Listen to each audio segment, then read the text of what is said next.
Hello folks, hope you are having a wonderful Friday. Hopefully, we have some people coming around to the house today to sort out some things to do with the housework and things like banisters and stairs getting fitted and stuff. So if I have to run, I will be gone for like 30 seconds, but hopefully I don't need to, and I don't think I will need to if I upload this video. Yeah, should mean that I don't need to. Anyway, Hobby Nightmares time. If you like what I do, the subscribe button is down below, the Patreon button is down below, and if you're going to get yourself any models for the next few weeks, make sure you go to Composite Games, use the promo code Northern Exile down below to get yourself 5% off at checkout. Now, lovely stuff. Let's get into the Hobby Nightmares. Lovely. Adam says, I won't lie to you, Mr. Exile, this is more of a nice-mare than a hobby nightmare. Been meaning to write to you with this for a while, because while I love your channel and listening to all the Hobby Nightmares, it made me think about my friendly local gaming club. I have watched all of your videos, at least once, and can say with confidence that I am so lucky to have the gaming club that I have. I mean, I have never witnessed anyone throwing a Land Raider at someone or anyone bullying someone to the point that they get puked up on. The worst I have ever seen at my gaming club is somebody arguing over rules, and it's always just a case of getting a third party to step in and confirm/clarify the rules. Guess my point is that all we hear a lot of shitty things and shitty behaviour on this channel, but don't let it put you off getting out there and getting into some gaming clubs or anywhere else. I agree. So Hobby Nightmares does tend to be, by its own title, us laughing at the things that go wrong in the hobby. But the thing is, there is a reason why people look for this kind of content, and that's because they've heard legends of these things going on in the hobby. But they don't happen around them. Why? Because our hobby is great. Our hobby doesn't have very many of these stories flying around. You know what I mean? As in, you could go to a club for years and never ever see a hobby nightmare. You know? Whereas, obviously, our series is called that, so we're going to be getting them every single week. But you got to remember, this is the entire population of the world that is essentially looking at YouTube, and our channel isn't very big, but even then, we get about 3 or 4 Hobby Nightmares per episode, 2 or 3 episodes a week. It's not very many, considering it's the whole world, the whole hobby world that we're looking at, where people can send in stuff. So yeah, it's what it is. My local gaming club has done a lot more for my mental health than they even know. I started going there after lockdown. At the time, I was grieving for my deceased partner. Oh, I'm very sorry about that. None of them knew that, but it kind of felt like they did, because they were all so friendly and welcoming, and now 3 to 4 years later, I consider a lot of them good friends. We socialise outside of the club, and if they need anything, I would be there for them in a second. Yeah, I think people who are grieving major loss, I think those people actually let other people know that they're feeling that way without them even knowing. And that sounds odd, but I really do think that that's the case. I think that they let people know that they're feeling that way without them actually getting to grips with it and knowing. Just with your demeanour. There are a lot of people in this hobby who are able to see a wounded person from several rooms away. It's a similar superpower to what all women have when they're in a bar and they sense desperation, or some man who just wants to get laid. I've always said they can sense that from 3 rooms away, which is why you don't want to feel that way when you're going out and you know what I mean. If you're looking for a partner, whereas I think most people in the hobby have a similar superpower, but with broken people and people who aren't mentally unstable. They're just people who need healing, who need help. I honestly think that we have that superpower, or at least those normal people do. Of course, you will get the people who are a bit odd, who aren't that way inclined. But yeah, I do think these people definitely exist.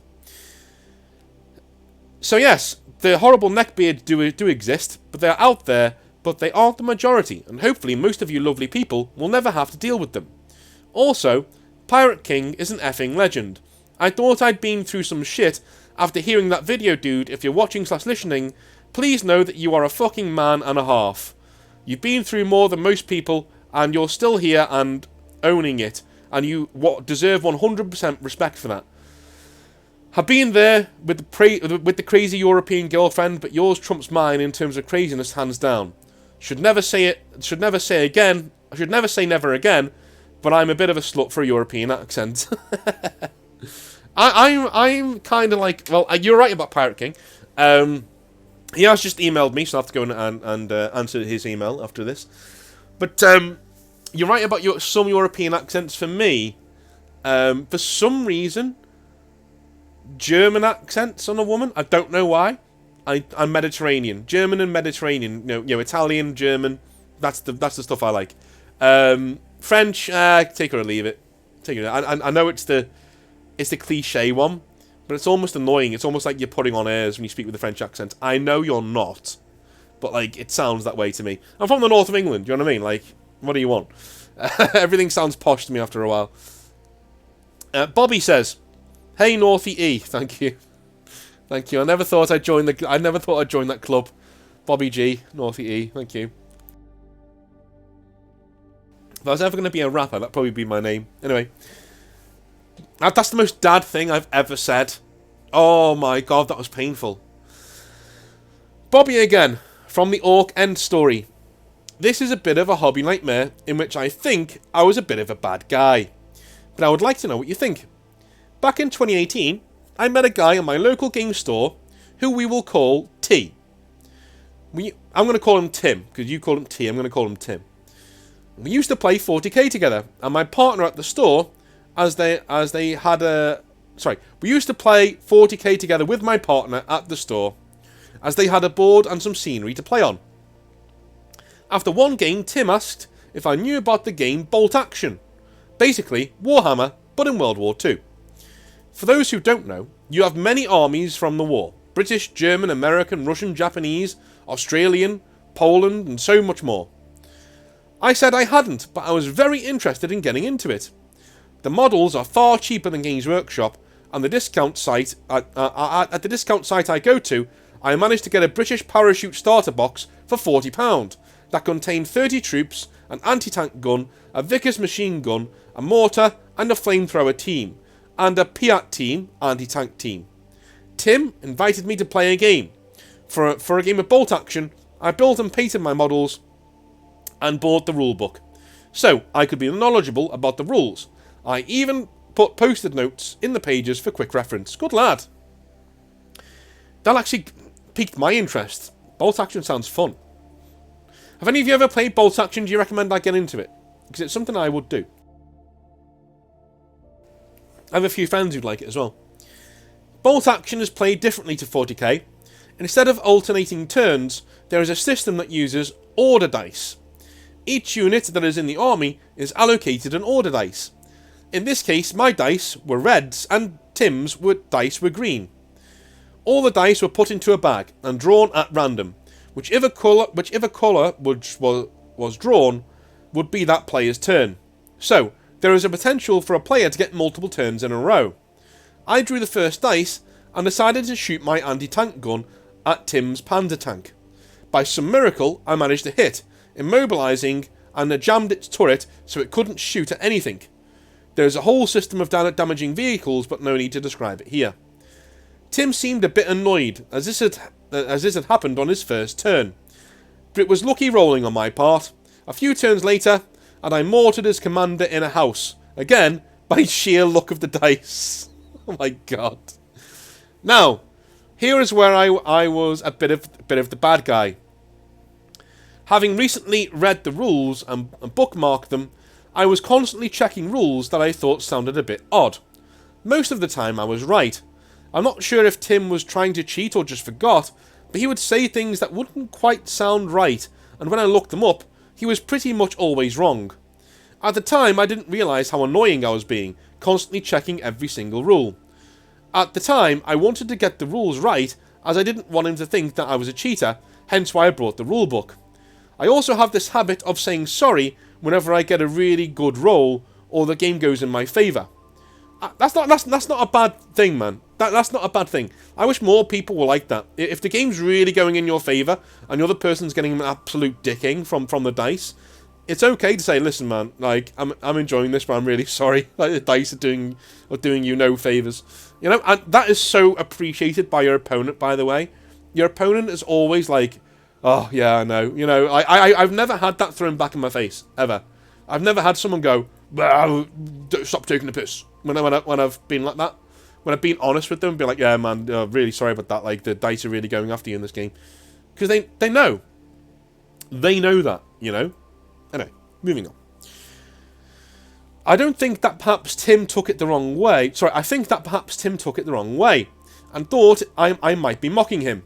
Either way, Tim got very annoyed towards the end and started packing up his models after I corrected him on a rule halfway through the last turn, claiming, well, you're just going to win anyway, so there's no point really. At first, I felt a little annoyed and said, sorry, those are the rules that are written in the book. When it comes to rules in a game, I like to play the game rules as the rules say.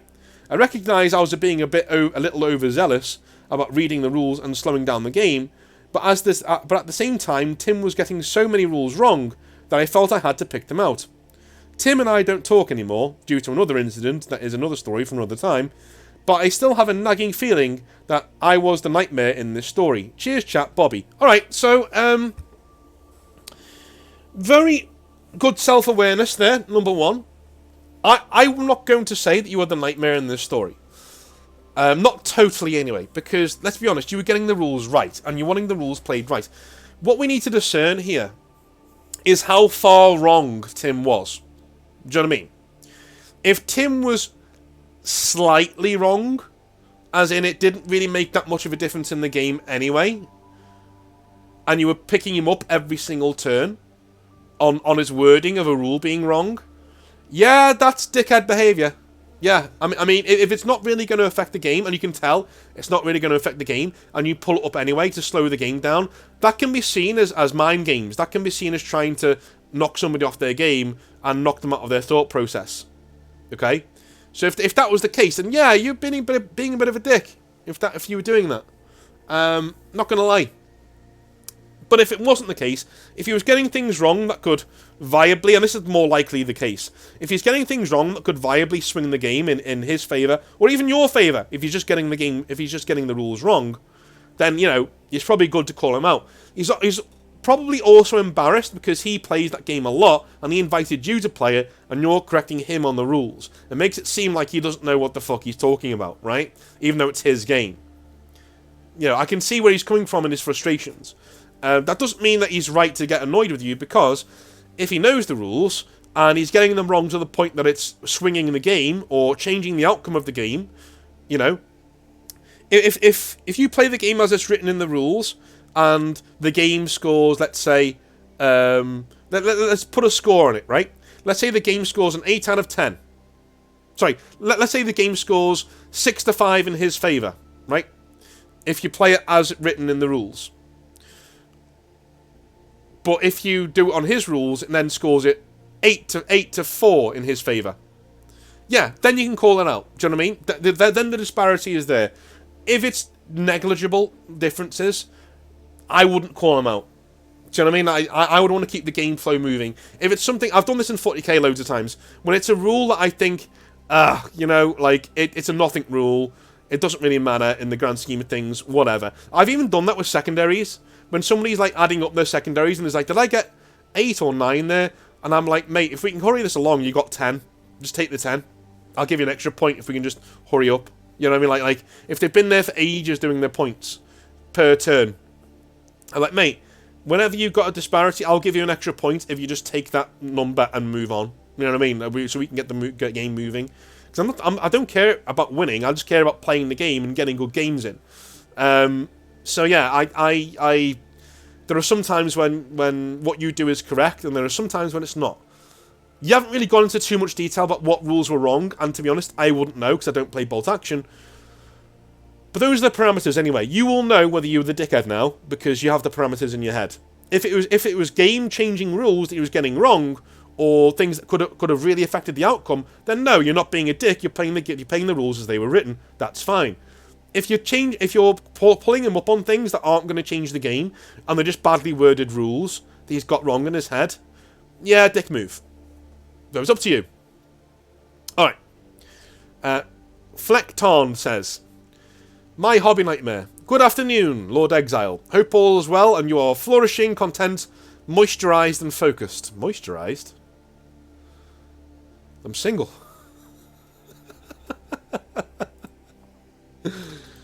I'm a new fan of the channel. Sorry, everyone's getting nightmares there. I'm a new fan of the channel, and I've been routinely listening to your videos whilst doing my day job of gardening. Good lad. Hope the pruning is going well.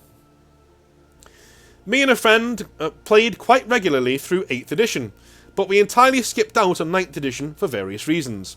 You didn't miss much, mate, to be honest with you. A good part of it was time restrictions, working full-time, and training jiu-jitsu and MMA on evenings, which demands a lot of commitment. Yeah, it does. Oh man, you have to have some self-discipline there. Yeah, what I've heard, the reason why MMA and combat sports are so good for you mentally, from a mental place, is that you're in combat mode against another person. Literally. Even if you're practicing, you're getting physical with another person, you're in combat mode. That's so much more stressful in a short period of time than anything you will literally go through that day or that week. So when you come to normal things, I know because I've done it. When you come to normal things in your life and you're looking around and thinking, this should be stressing me out, it doesn't. Right? This should be giving me anxiety, it doesn't. Because you've already done something so much more anxious and skill-based and, dangerous that week than you're actually doing now. Giving a speech in front of people is a cakewalk after you've just had somebody choke you the fuck out, right? Happened to me before I've done different bits of training throughout my life. Happened to me before, been choked out, it's not a nice feeling, and by the way, you do not feel humbled afterwards, and when you go and you do something that's really, stressful or whatever, or nervous, you're not nervous anymore. When I was at university, I swear to God, most of the successes I had when I was going out with like meeting new friends and meeting women and things like that were all the weeks after I'd done like serious training. 1 second, I'm just going to get the door. 1 sec.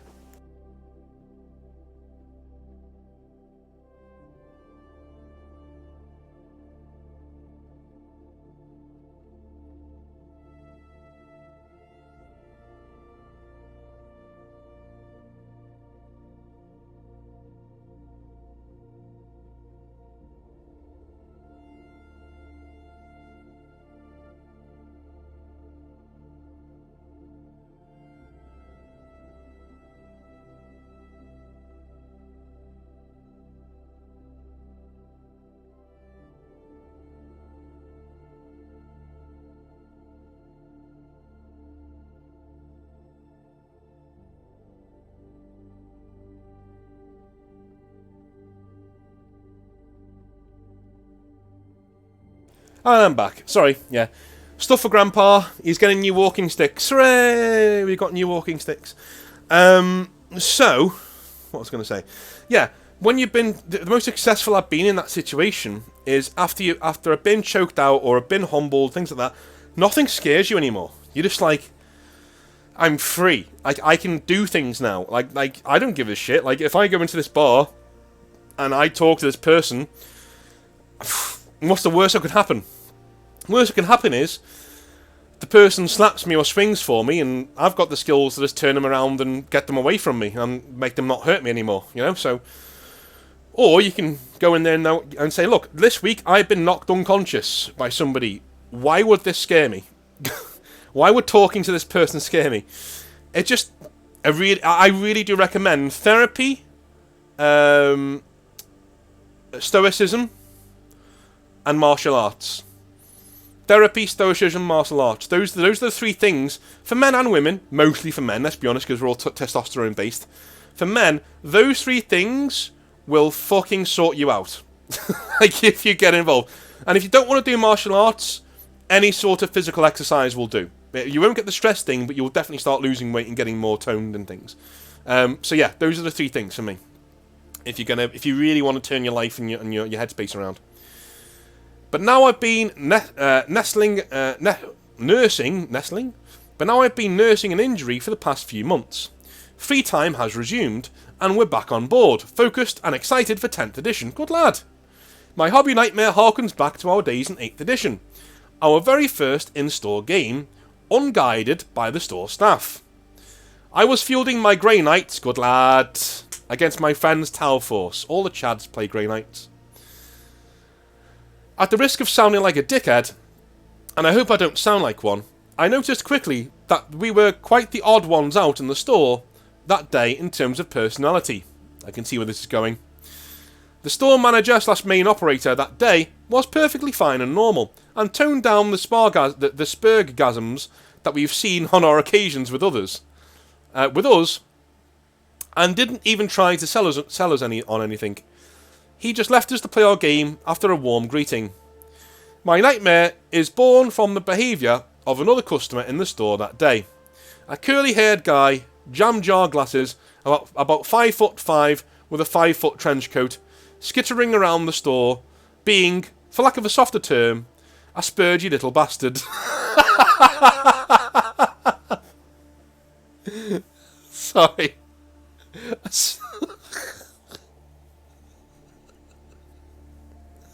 Sorry. That's really funny. A spurgy little bastard. There's only British people can say things like that. You know what I mean? An American saying that, it wouldn't work.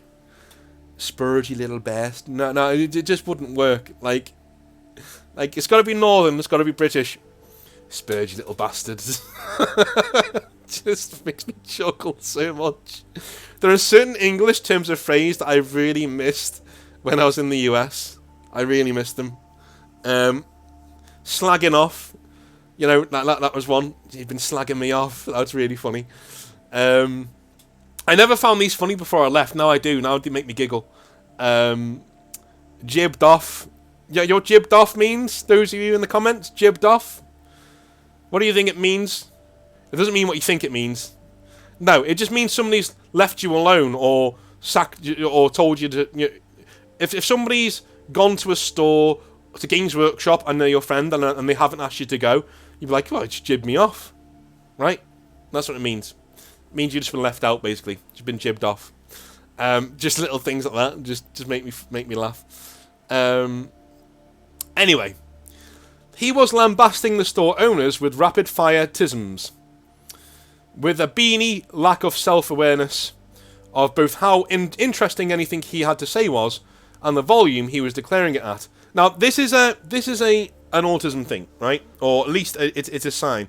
I have several friends who are autistic, and nearly all of them have issues with the volume of their voice. They will literally sit there on a train and be like, roar, roar, and they're talking normally. They're talking about normal things. Oh, yeah, roar, roar, and you're just like, dude, calm down. And if you're alright with it, just go, calm it down. Just calm it down a little bit. No need to feel self-conscious, just calm it down a little bit. And they do, and they're fine. And then if there's ever a gap in the conversation where it goes quiet, if they start talking again, they'll be like, roar, roar. They'll be right back to doing exactly what they were doing before. It's not their fault, right? But you just, you got to manage it somehow. We were getting on with our game in the corner, and after a while, he locked on to us. And we knew, as he floated around like a ghoul, we were fucking in for it. I love this. He's circling you like a shark. He attached himself at the most uncomfortable distance next to me, right at my hip as I was moving my Grey Knight, and after a while of not saying anything, he said, you know something really random? I glanced at him and said, what? Dude, is this a scene from Deliverance? Like, what's gonna happen? I glanced at him and said, what? I've just randomly got 28 dice in my pocket. We stood there waiting for him to go on, but he didn't. That was it. That's why I love this guy. Big fucking whoop. Someone has dice in their pocket at a Games Workshop. Who could ever predict such a thing? Naturally, playing Grey Knights, I had a single fallen brother in my dead pile, as opposed to my friends' 2+ whole squads of fire warriors, which he then proceeded to pick up and inspect without a second's pause or request for permission. Oh, crossed the line. But seeing as I was new to the store, I didn't say much. I let him look at it. I thought you might have been someone's retarded brother or something. Oh, we can't use that word. I thought you might have been somebody's retarded brother or something. We're not supposed to use that word, but like I've always said that word just describes something. It was used in medicine for quite a long time. Not anymore, obviously. But mental retardation is a thing. You know, so, you know, it is what it is. I wouldn't use it, or I try not to use it. I try not to use the word. I only use that word when I really, really, really, really want to call something out, you know. Or if somebody is actually acting that way, when I'm like, yeah, this person might be a bit mentally retarded, you know. Anyway, not that he was visibly retarded beyond... Here we go. Not that he was visibly retarded beyond the whole trenchcoat thing, and he was clearly 18 plus. There's something that screams, I'm a nonce, about greasy hair and a trench coat. Okay, for those of you who don't know, nonce in the UK means somebody who looks at children inappropriately. Let's put it that way. He then walked across the room with it and started comparing it with some box on the shelf. I stared at him as I tried to compute the pay-off to offence ratio of him walking off with my Mini to him walking away from us for a bit. I could see the staff member notice, and I knew he was keeping an eye out, so I resumed moving my models. Whilst preparing to roll for shooting, he appeared again, from behind me somehow, like the ghost of fucking Christmas autism. You should write for a living, dude. This is really funny. Quick note. I have nothing against people with mental handicaps.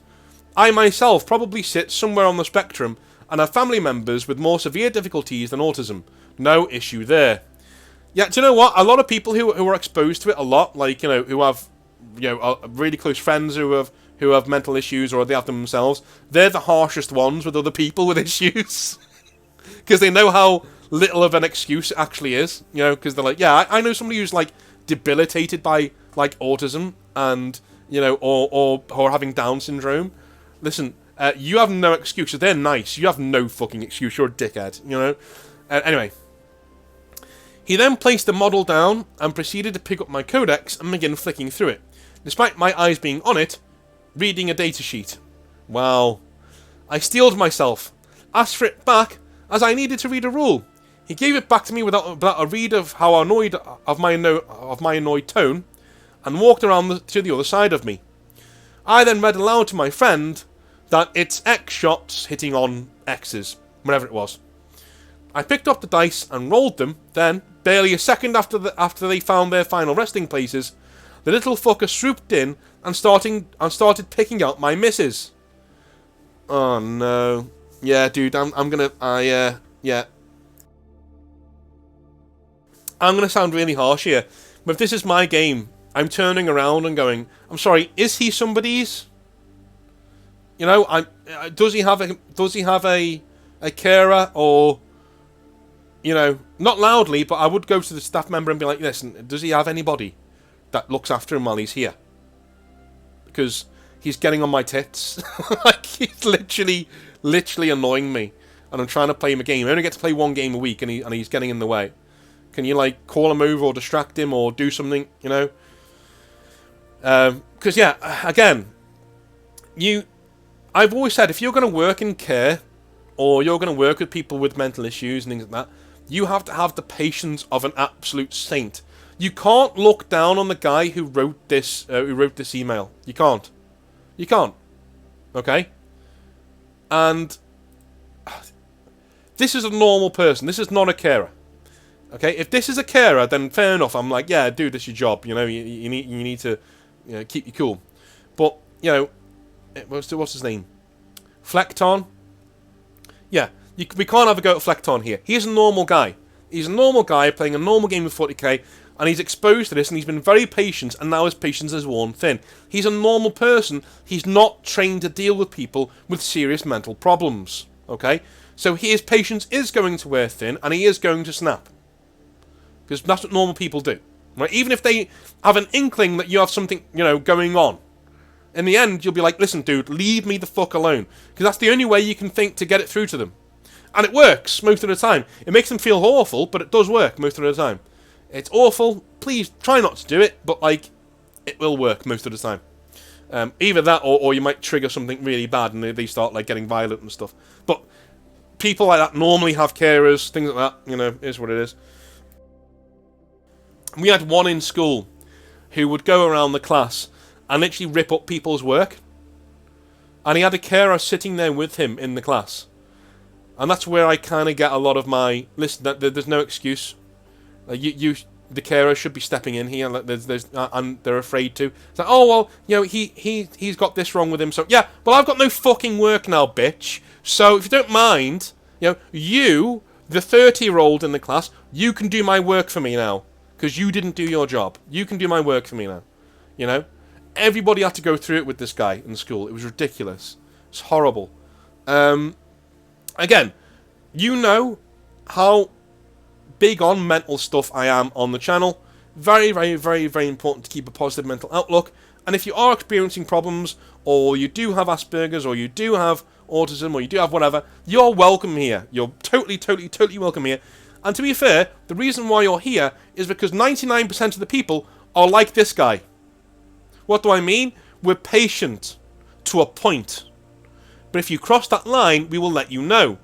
A lot of people I know who've got autism and who act out, right? They like to be let known when they're crossing lines. Because they want to be normal. They want to be seen as normal. They want to be held accountable to the same standard as everybody else. That doesn't mean shout at them, have a go at them, but tell them. Like when they cross a line, say, hey man, yeah, that's not cool, you know, this is what we're doing here. Fine. Normally that corrects behaviour, at least for an hour or two. Normally. And most of them that I know would like a guy like this, who is patient to a point, you know, who's patient with them. He doesn't jump down their throat when they've made a mistake. Lets them go, lets them go, lets them go, lets them go. When they do something completely beyond the pale or something that just knocks them a bit too far, then they rein it in and say, listen, that ain't cool. This is the guy. I know a lot of you be like, what a dick. You know, he's calling him retarded. He's doing... No. He's been incredibly patient, is what he's done. Okay? He's at the end of his tether. Fair enough. We all reach it. We all reach it. Anyway, the little fucker swooped in and started picking out my missus. My patience wore thin, and I looked at him. He met my gaze. I gave him a look of, if you don't fuck off right now, you're getting it outside. And I think he finally realised, looking like a rabbit in the headlights, and swooped away, and went off to annoy someone else. That should have been where it ended. Oh no. About 10 minutes later, an American guy with a huge suitcase, with a live group chat on his phone, comes in. What? He approached the staff, and immediately began requesting box after box. He must have racked up a couple of grand at least worth of stock. Everybody stopped to watch the unbelievable amount of money he was spending. I wanted to tell the poor fucker that there was a store 200 metres away that sold everything for 15% off. Poor bastard. Not literally, obviously. The guy stood beside the suitcase as it was being filled, hollering meme references and just generally being obtrusive to the sale. Obstructive, to the sale. Okay. After a while, the guy meandered back over and stood next to us while we were playing. I tried to ignore him. As he stood there watching, which in and of itself is fine, without so much as a word, he decided to be the auditor of our game. As I played a rule, he announced it was incorrect, so I picked up my codex to inspect the rule. Turns out he was completely wrong, and my ruling was fine. He then proceeded to take my codex and flick through on every interaction, seemingly determined to find an error in my play. Wow, dastardly bold of him, given he was comfortably within striking range. It did not take long for the dog to see the bone, and I politely and heatedly asked him to, please, fuck off. He then scurried away and didn't come back a second time. I feel for the Games Workshop staff who have to put up with the individuals who walk around scaring off customers, not buying a thing, and using the store as a free social club. At the same time, I thought they should have had a better handle on him. Not much else was happening besides some conversing at the painting table. He was like somebody's lost little incontinent Jack Russell wandering around, barking and pissing on everything. I imagine in your time you've had your share of trying to deal with people like this. Anyways, love the channel. Hopefully get to hear this one read out. Peace be upon you and the Emperor protects. Yeah, well, it has been read out. And yes, I did have to deal with people like this on a regular basis whilst working for GW. And the other hobby store that I work for. And, again, as I said, patience is a virtue, and the best thing you can do sometimes is be the sacrificial lamb. keep them away from the customers that you like, and let them hang around the customers that you're okay with them hanging around with. You know what I mean? It is incredibly important, though, to make sure that you nurture people who want to be nurtured in the hobby. This guy seems like he's just harmless but annoying. You know, the lower end scale, harmless but annoying. A simple talking to by the staff could probably solve 90% of these issues. Where you say, hey man, that's a no, right? I'm going to give you like all these behaviours that are a no in the store. Don't do them, right? 9 times out of 10, they will heed those lists and be like, okay, fine. And they may slip every now and again, but at least you've set the precedent now where you can say, listen, you know that was a no. You shouldn't have done that. And they'll go, oh, yeah. Because rules, the people with mental health issues, as in people with autism and Asperger's and people like that, rules, clearly set, clearly defined, black and white rules are huge for them. I'm not saying they'll remember them every time, because they won't. They'll forget them and then they'll act up again. But the minute you say, that's a rule breaker, and you remind them of the rule, they'll go, oh, okay. And they'll stop. Because it makes sense. It's logical. It makes sense. And, you know, you establish the rules, they agreed to the rules, they've broken the rules, and now you've said, listen, that's broken the rule, and that's their punishment, right? You've broken the rule. You shouldn't break that rule. And they'll go, oh, okay. You know? That's how I would deal with them a lot of the time. If there are people who would come in and be like, you know, bolshy and not leave people alone, I'd say, listen, man, let's come over here. We're going to set some guidelines. Me and you, let's set some guidelines. And I'd write them down. I'd bullet point them.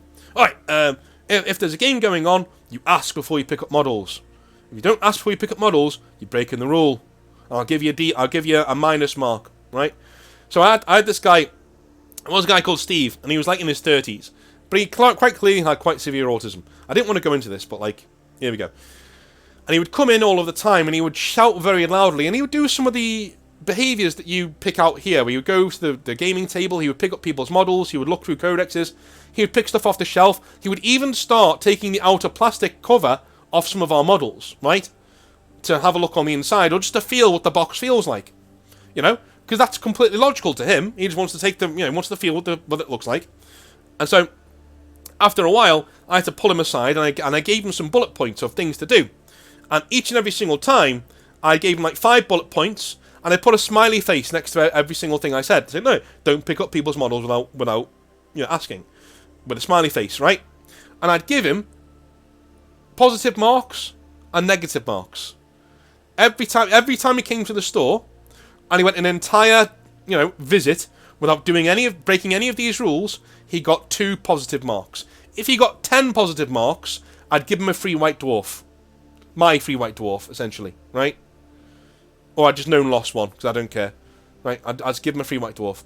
And it kept him off the backs of so many people. And he actually started making friends. He actually, because now he's forcibly acting within these parameters, because he wants that free stuff. I've incentivized him. He's basically a large child, right? I've incentivized him. He wants this thing. He's a large child with some adult intelligence in there. That's what he is. So I've incentivized him properly. He wants that stuff. He wants that free pot of paint, or that free brush, or that free white dwarf, and he wants those positive points. So he comes in, and even when he breaks a rule, when he broke a few, he would look over at me with like a "oh no" face, and I'd call him over, and I'd say, I won't do a D mark, I won't do a minus mark if you can tell me what you did wrong.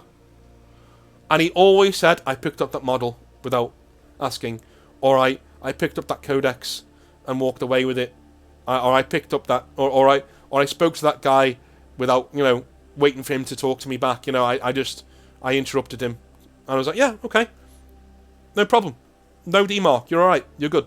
And he would go away and he'd carry on. So there were ways of doing it. Not that you can do that with every single customer, but if you're lucky enough to have 1 or 2, those are the ways that I would handle it, right?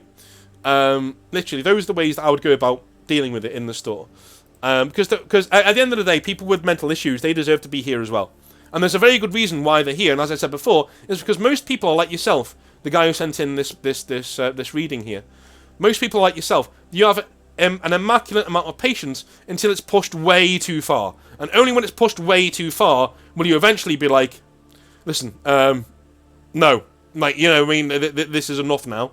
This is enough. You know? Anyway. Love you a long time.